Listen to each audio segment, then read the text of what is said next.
this was essentially, yes, there's loss and damage, there's a mechanism, you've suffered disaster, and you will get some relief.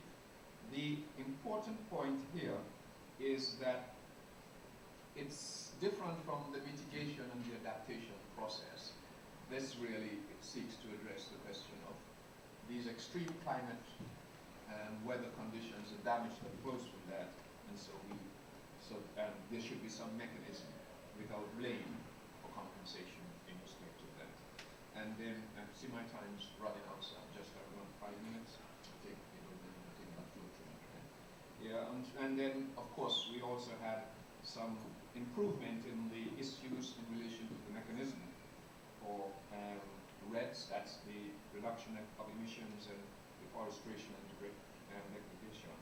That there was some improvement in terms of that particular mechanism.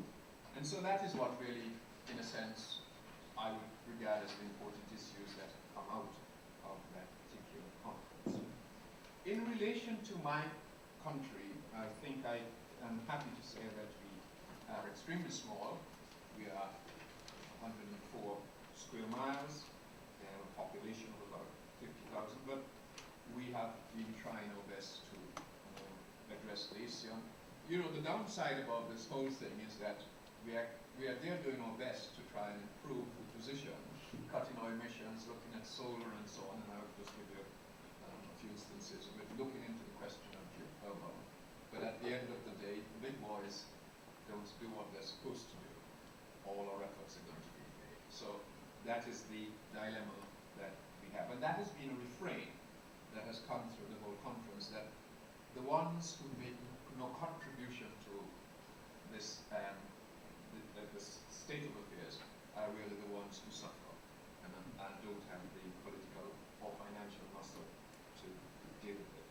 I would like to say, however, that my government has taken a very serious approach to the issue, to the extent that just recently, earlier this year, the Prime Minister, he received an award, I suppose it should be a reward really, an award from the South Award for Renewable Energy Innovations and Informations and Technology Communication here in New York this year. We have, if you know Eastern Caribbean, we are really part of some wider groups like the OECS and CARICOM, and we tend to try and work within the context of that, whatever we do. We are looking into the geothermal deposits and how we can use those. Fortunately, we have one set on each island. But the one that had the most potential, we have just encountered some challenges because the government of that particular island, which it operates somewhat separately as a regional government, actually entered into a contract with a company, and now they're immersed in litigation. And so that has stayed the process in relation to that. So if there are any lawyers here who could help us out with that particular difficulty, I'm sure we will be happy to work with you. But in the meantime, as a consequence, we are now looking at the capacity on the other island. So rather, if you don't solve that problem, we might as well get on with the capacity on the other. So that's one of the things we have been doing.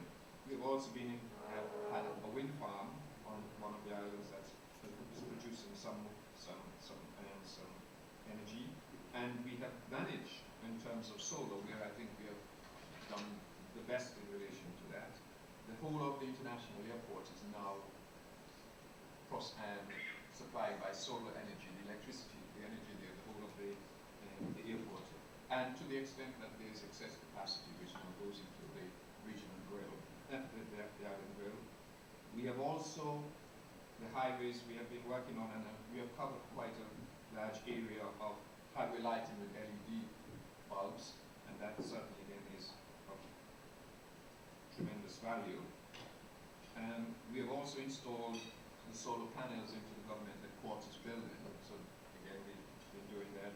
And we have, again, a lot of this with the assistance of the people of Taiwan and the government of Taiwan. We have now also established, or we're in the process of establishing, a manufacturing unit for solar panels for domestic use and export on the island.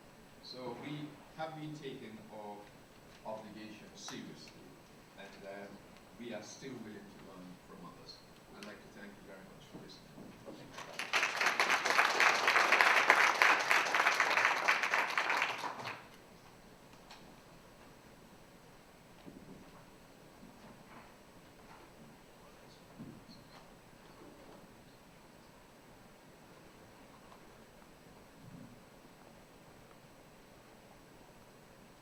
Mr. Chairman, Excellencies, distinguished participants, ladies and gentlemen. At the outset, I would like to thank the conference organizers for the invitation to speak at this prestigious venue, particularly our friends from Taiwan who have a long history of helping Haiti's development efforts. The topic under discussion today, climate change and renewable energy, is indeed timely, and I hope to make a modest but useful contribution.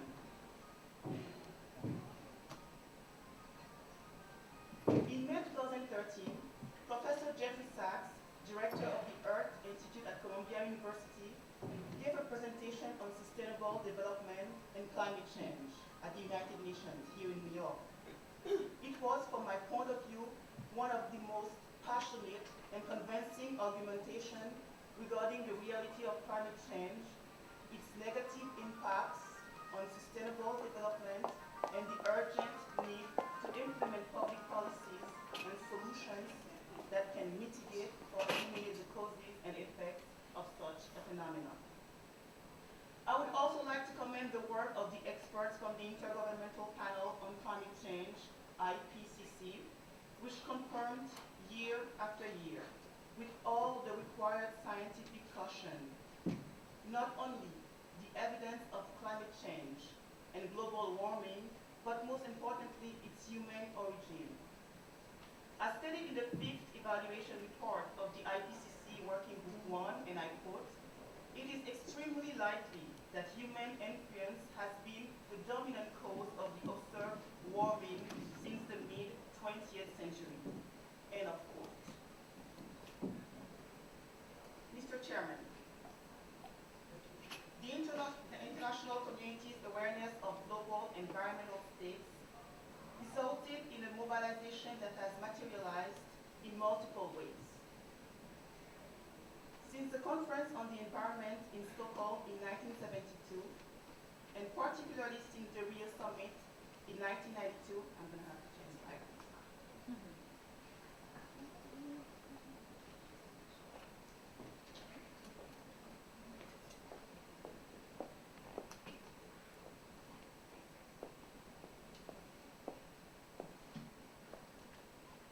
Since the Conference on the Environment in Stockholm in 1972, and particularly since the Rio Summit in 1992, international strategic orientation and action plans for sustainable development have all incorporated the environment as an essential pillar along with more traditional economic and social aspects.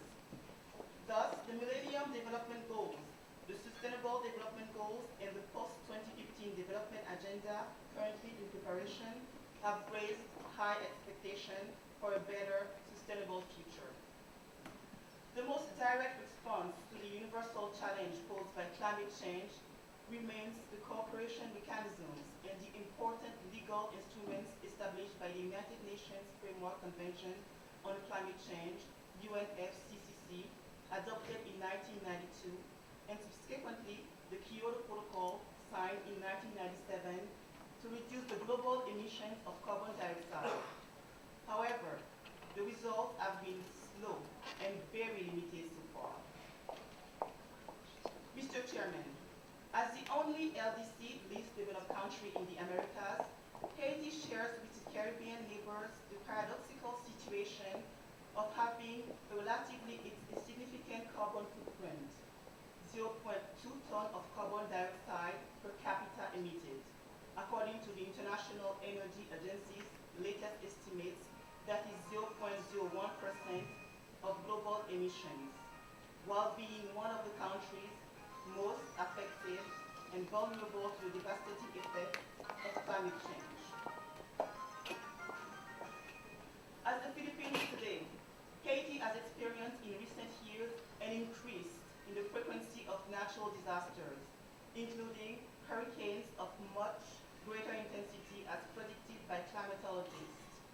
In 2008 alone, 4 hurricanes struck the country in quick succession in less than a month.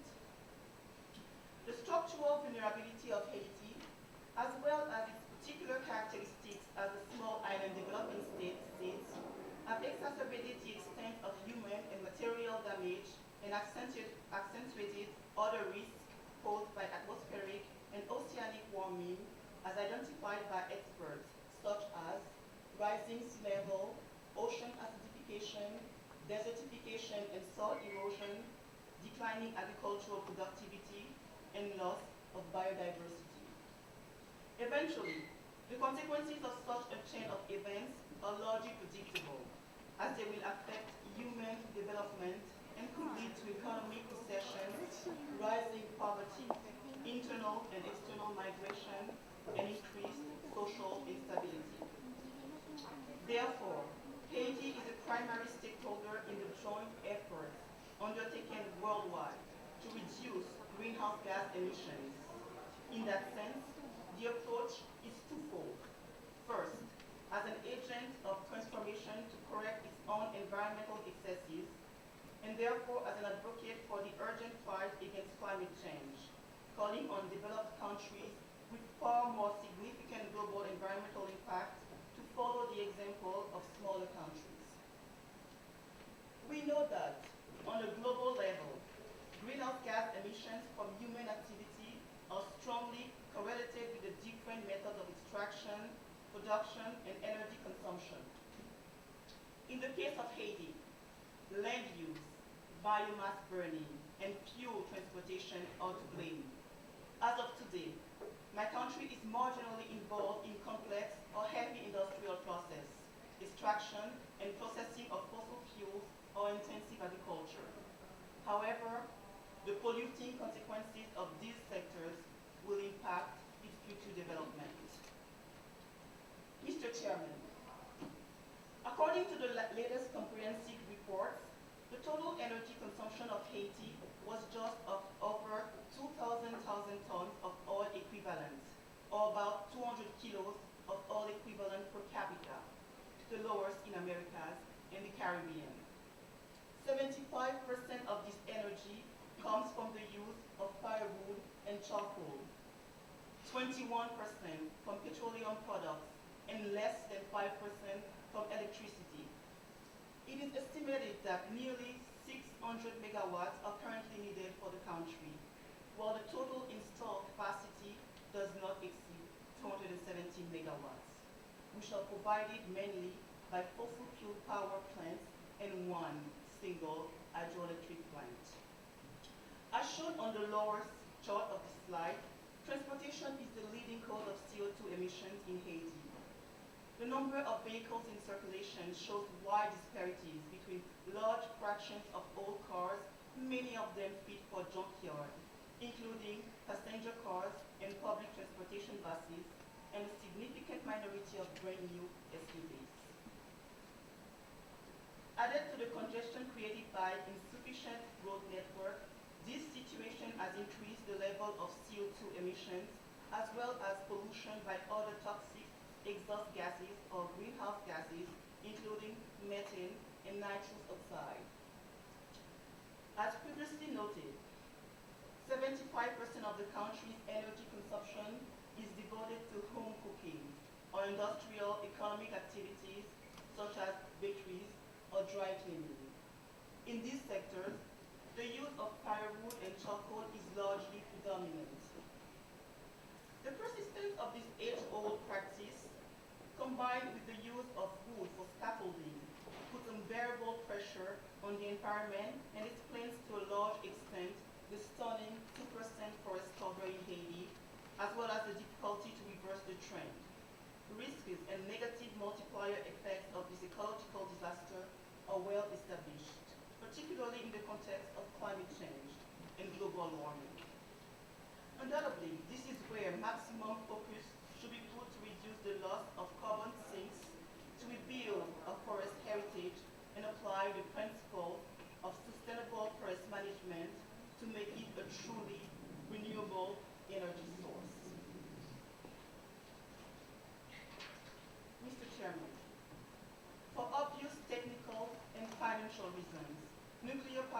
not an option in Haiti. In the short and medium term, we may consider exploring the use of more efficient thermal power plants. But in the long run, resources which are in high availability but underutilized in developing countries should be prioritized. Renewable energy like hydropower, solar, and wind energy are natural choices for a tropical country like Haiti, whose wind potential has been confirmed by many studies for decades. A comprehensive plan for the development of the energy sector is engaged in Haiti. It will focus on major investments and international partnerships and give high priority to green energy. In recent years, the cost of production has decreased significantly for wind and especially solar power. Today, the use of wind energy is widespread, and as an indication, last year in 2012, approximately 20 countries had each an installed capacity of wind turbines capable of producing a volume of energy equivalent to at least one time, and in some cases even dozens of times, the amount necessary to meet the entire electrical needs of Haiti.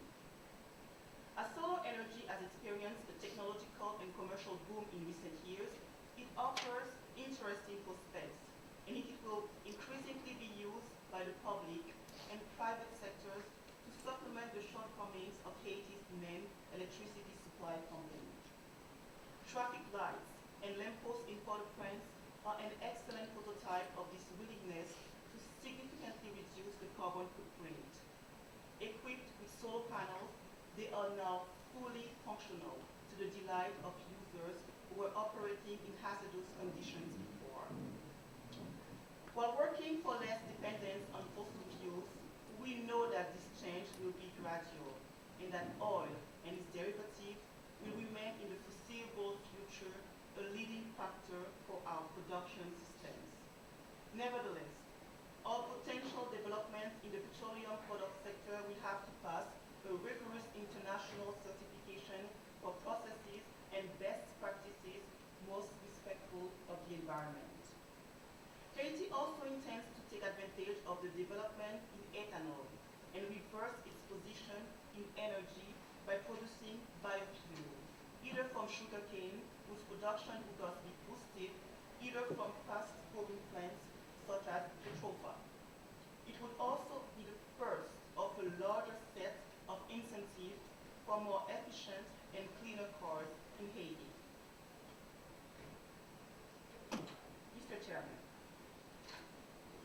land use and biomass burning, the main sources of energy in Haiti, are also the most pressing environmental issue with interrelated social, cultural, and economic aspects.